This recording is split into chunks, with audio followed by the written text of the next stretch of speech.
You think more than anything it lends itself to radio, so it's sort of some of the things that you would really struggle with, as I think visually you are alleviated, and that's a real bonus, I think.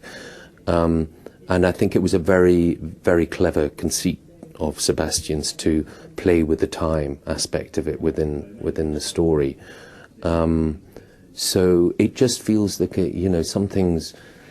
You feel a tension as you try and squeeze the story into a format that it wasn't originally conceived as. With this, it feels a very natural, feels a very good fit.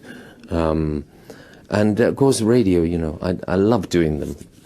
And there's something, I hope this sounds all right, but inherently funny about radio in a good way, where as a performer, I really enjoy the tension of everything that is audible reads. And so you have this lovely tension of knowing that and trying not to make any sound that's wrong, and that sort of makes you giggle, a bit like being in a schoolroom or something where there's there's just that onus to focus. It's one of those books, I think, that people think they know, and they think they know the story. They know it's something about revenge. And I knew it from movies in which attractive American actors play the dashing, swashbuckling Count. And I'd seen it on television some years ago with Gerard Depardieu playing the Count.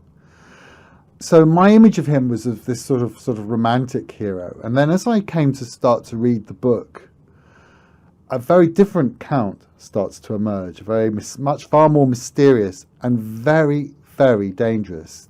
This was the thing, the way in. I suddenly had a vision of the Champs-Élysées, or a rather attractively designed Parisian street with the Count standing at one end of it looking at a house.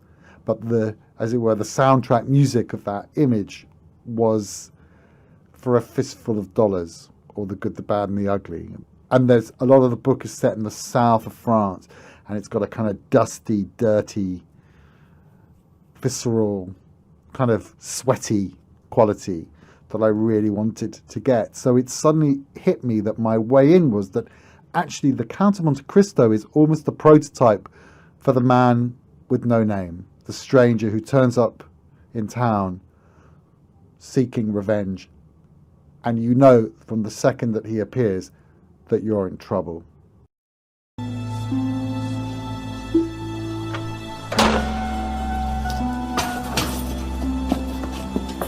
Who are we seeing to? 27. Faria! Governor wants him buried tonight. The dead, they say, comprehend everything. Behold him now in all his glory. The late, not so very great, Abbe Faria. Stinks in here. Never noticed. But what of the man forced to live as though dead? Oh, mother of God, he's heavier than he looked, ain't he, Swan? Which way round do you want to do this? Well, top of the head first. You hold the ends together and I'll start stitching up the shroud here. What of the man, the living, scarcely breathing man? You ever think it's true? The treasure Abbe Faria said he had stashed. What of Edmond Dantes? What do you think? Where's your weight? You'd think he'd be stiffer in the limbs, wouldn't you? Bring the barrow over, please. 5 hours is a long time. You get hold of the weight, and I'll lift his feet in first. And then... the body. You come here today, my most honoured friends, and ask me to describe all I know of the cataclysm in Paris. Oh, what's what you're doing? I'm sorry, Swan. And now that a fitting and respectful time has passed, so as not to dishonour the insane and the dead, it is the Count's most solemn wish that I, Ede, his loved and trusted companion, now describe in every detail the events of that extraordinary year in Paris. Get the body back in the barrow. So that you may understand at last the meaning of the Count's actions. I'm trying. And comprehend, finally, the true nature of his wrath and revelation. That's more like it. But first, most honoured friends, You ask me to describe the situation of his birth. Now, let's get rid of it. His pedigree and parentage. But I must say to you clearly, and I hope without rancour, that the character of the Count is forged here, in the bowels of the notorious Chateau d'If, with neither pedigree nor parentage to guide or protect him, when he is still poor, wronged Edmond Dantes. Imagine, though. Just imagine if Faria was right. The treasure of Monte Cristo. Monte Cristo's nothing but a pissing stop off Corsica. I'm getting way too old for this. Armed only with a righteous storm of vengeful fury, which rages now in his embattled and broken heart. Thunder now. Let's get this done, Swan. Dantes, Dantes, when will your ordeal Maybe, Claude, you'd be so kind as to open the door to the parapet. be done? There's no need to be nasty. Mary and Joseph, wheel the barrow over to the buttress and tip it on my say-so. But where are you going to be? I'm carrying you down. You're not expecting me to tip him without you? My back's gone. Then he can stay out here all night and you can explain that to the governor. Just tip it when I say so. And now, 1, at last, 2, he's 3. free.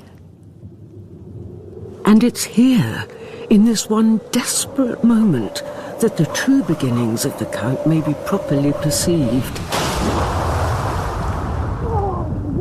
It's here, in the depths of the unrepentant sea, pitch black and frozen, while Edmond Dantes, forgotten prisoner 34, struggles to discover the knife he has for so long concealed. A knife he prays will saw through the thoroughly secured bonds which hold him fast to the very bottom of the sea. Dantes, now tempted by the seduction of the deep, to relinquish, to surrender, to forget. Dantes, who knows that in actual fact he can never surrender. Dantes, who knows in every aching fibre of his being that he must in actual fact now fulfill the destiny he has appointed for himself, and at last be reborn.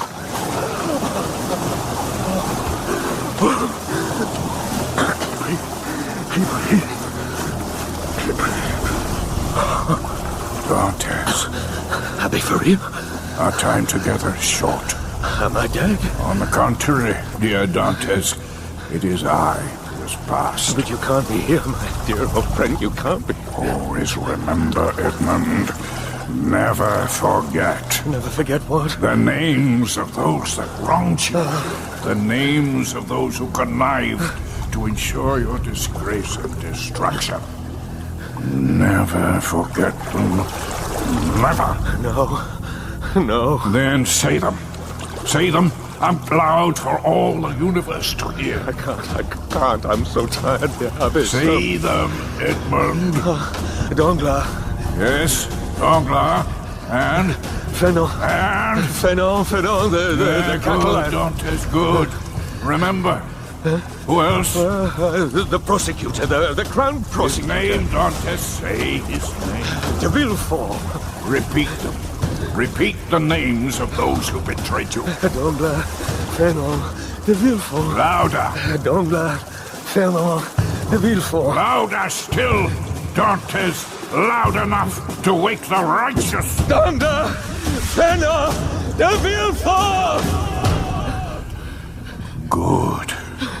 Dantes. But what of you, my dear Abbé? Look lively there, 34, you hear me? At about this time, I'd imagine the prison guards are opening the door to your cell I'm talking to you, Dantes.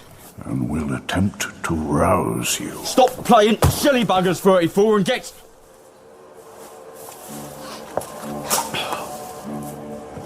Oh, no. Oh, bloody hell, no. Close! Close, so affects the governor! What's happened, Swan? Dantes! Dantes has escaped! What do you mean, escaped? Look! That's the Abbey. Oh, no! Then where's Dante's? Exactly! It is all exactly as we predicted, Dantes. But now you must concentrate. Now you must remember why God has given you this great opportunity. Dangle, Fernand de Villefort. Yes. Dangle, Fernand de Villefort, and I shall be avenged. Yes. But how? With God's blessing, Dantes. With the powers of deduction I taught you. And with the treasure. The treasure I bequeathed you. The treasure of Monte Cristo. Trust that you do God's will, dear Edmund. Trust that you are his chosen instrument of revenge and revelation. I do trust it. I do.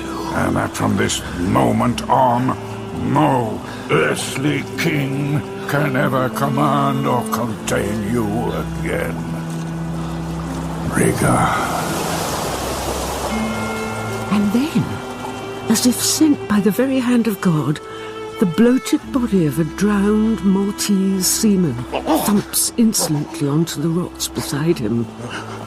Dantes, swift as wild lightning, casts off his filthy prison shirt and hastily pulls on the drowned man's cap and blue jerkin.